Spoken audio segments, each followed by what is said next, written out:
Turning now to your community focus, President Biden delivered his third and potentially final State of the Union address last night, one day after Americans learned that he would be facing a rematch with former President Donald Trump in the fall. Here to talk about what was at stake for the president last night, former head speechwriter for Vice President Kamala Harris, Dave Cavell.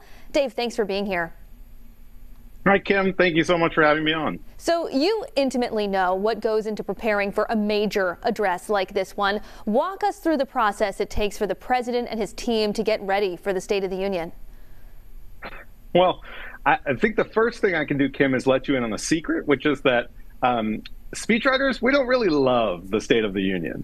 I mean, it's the Super Bowl of speechwriting. It's an incredible honor to work on it. It also takes months to work on it, literally. You're meeting with thousands of people across the country, stakeholders who come into the White House and talk about what they'd like to hear the president talk about. You're talking to every agency and department in the federal government. I mean, it is an enormous process that ends up with the speech being rehearsed by the president for days. In this case, the White House announced that President Biden had been rehearsing the speech for a number of days at Camp David. So it is really a bear to tackle and something that every speechwriter dreams of doing. And then as soon as they're done with it, never wants to do it again. Fascinating. So watching the speech last night, obviously you have a unique perspective. Was there anything that stood out to you or surprised you? Well, I don't think that this surprised me, but I think it may have come to a little bit of a surprise to it sounds like about 24 million people who watched, which was from the opening moments when you saw President Biden on television. He was in command, he was in control, and it was a reminder that President Biden has been doing this a long time. He was elected to the Senate, as he said, when he was 29. And for the past half century has really been at the center of every issue that he was talking about.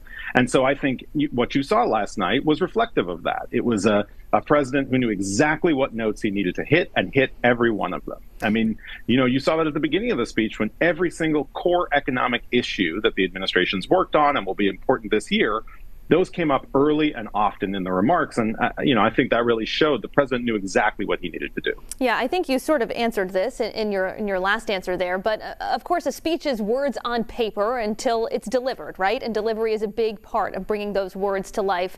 We know the stakes were pretty high for President Biden last night as questions swirl around his mental fitness and his age.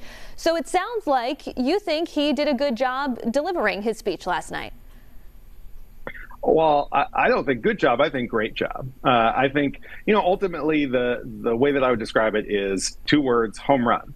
I mean, as I said, 24 million people watched last night. Interestingly, the most watched network last night was once again Fox News. And so here was President Biden's opportunity to speak to one of the largest audiences that he'll speak to between now and November, hard as that is to believe. And to your point, Kim, there were a lot of questions about his reelection campaign. There were a lot of questions about President Biden generally. And I think it was, reflective in the polling data last night. A lot of those questions were answered for the people who tuned in. The people who tuned in saw a president who was really in command of the issues, who was able to talk exactly about what the administration had done, and then talk concretely about what else remains and why he thinks he deserves 4 more years, why people's lives are better today than they were 4 years ago. And I think that's, a crucial element of any State of the Union, particularly in a re-election year. Yeah, re-election year is just getting started. All right, Dave Cavell, the former head speechwriter for Vice President Kamala Harris, thanks so much for joining us today. Thanks again, Kim.